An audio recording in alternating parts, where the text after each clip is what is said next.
It was supposed to be an ordinary night out.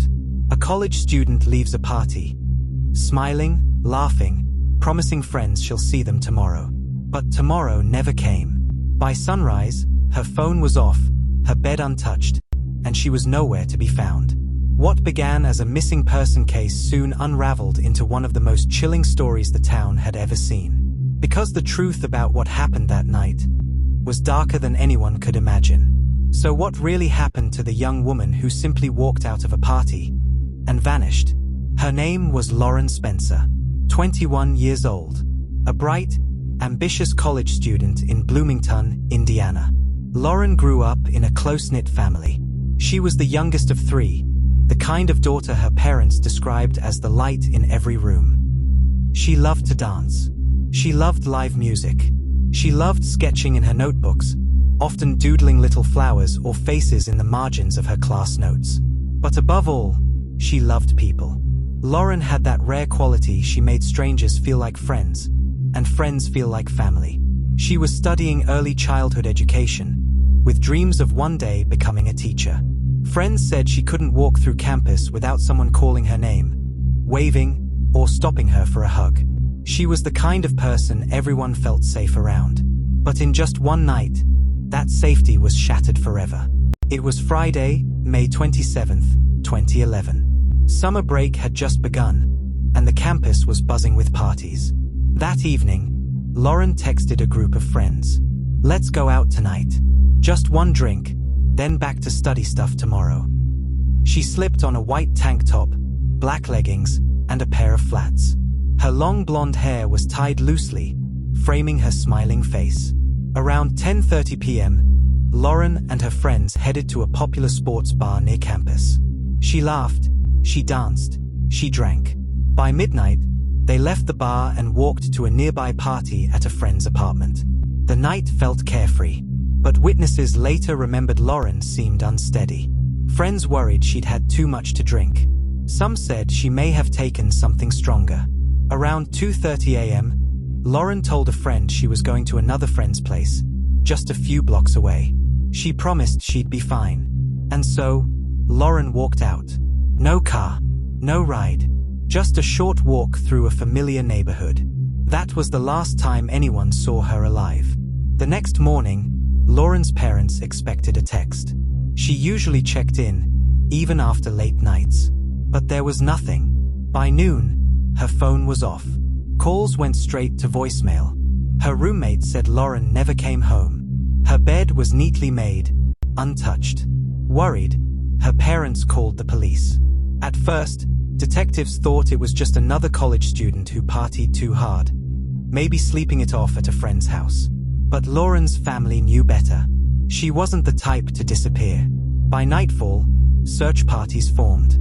Flyers with her smiling photo spread across the campus. And a chilling fear took hold. Lauren Spencer hadn't just wandered off. Something had happened. The investigation started with her last known movements. Detectives interviewed the friends who had been with her that night. At the first apartment party, she seemed fine.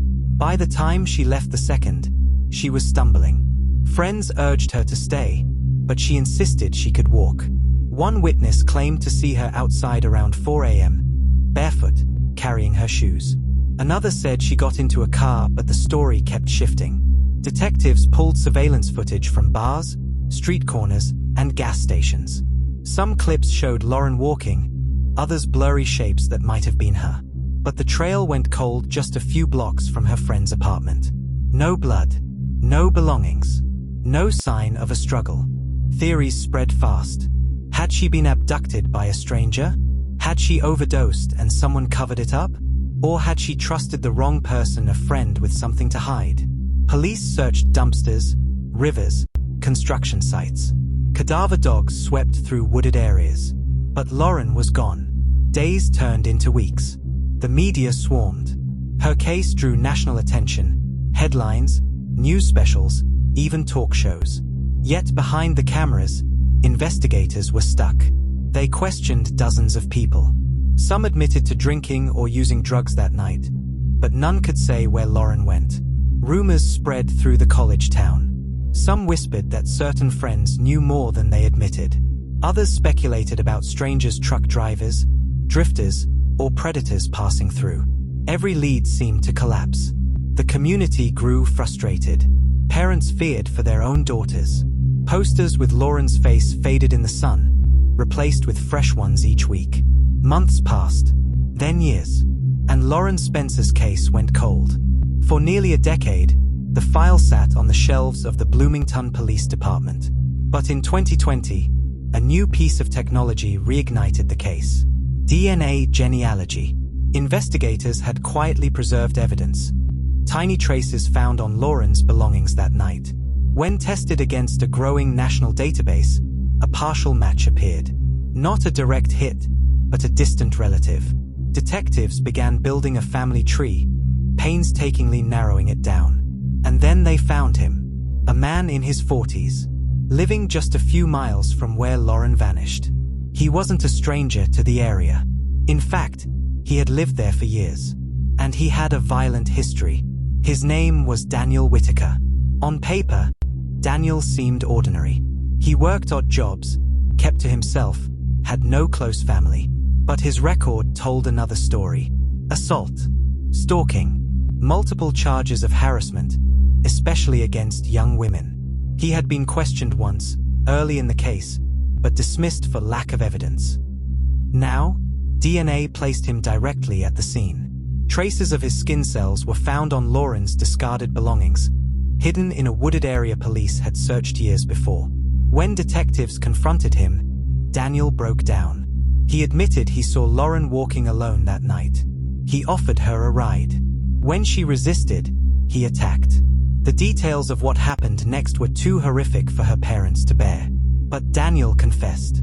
He had taken Lauren's life that night and hidden her remains in a remote part of Monroe County. 9 years of questions. 9 years of pain. Finally, an answer. In 2021, Daniel Whitaker was sentenced to life in prison without parole. Lauren's remains were finally laid to rest, giving her family the closure they thought might never come. Her mother said in court, "I'll never forgive him, but I'm grateful my daughter is finally home." Her friends still gather each year, lighting candles in her memory. Her old notebooks, filled with sketches and dreams of being a teacher, sit on a shelf in her parents' home. A life stolen, but never forgotten. Lauren Spencer left a party one summer night, promising her friends she'd see them tomorrow. But tomorrow never came. Her story is a reminder of how quickly the familiar can turn into the unthinkable. How someone so loved, so full of promise, can vanish in an instant. And while justice was finally served, the question still lingers. How many others are still out there, waiting for the truth to be uncovered?